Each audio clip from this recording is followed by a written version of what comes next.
They are some of the biggest names in entertainment today.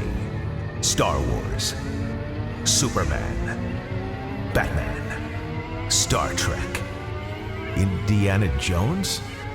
Wait, Spider-Man? What the? Who are these people? You know, this is so cool. I mean, they almost never let me fly, but like today, they said that everybody gets to.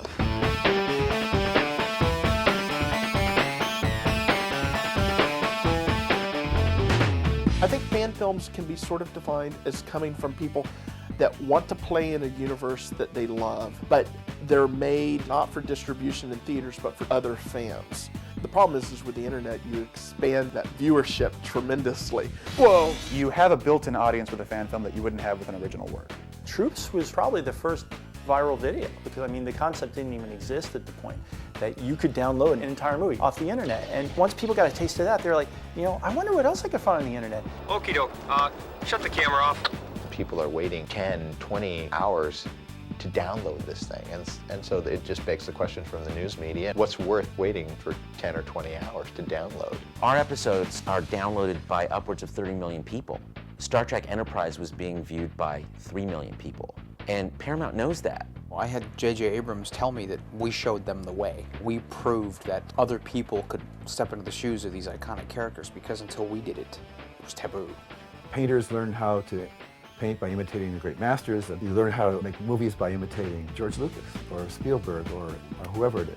We were just some kids on the Gulf Coast that wanted to remake a Raiders movie, and we were just doing it for ourselves. We weren't really concerned about copyright. We weren't aware of copyright. We certainly weren't planning to make any money from it. The studios have a right to protect their own copyright, but I don't think they should try to crimp the style of amateur filmmakers who are doing it just for fun. Early on, I was hearing from a lot of studio executives like, well, we're shutting these guys down. It's like, really?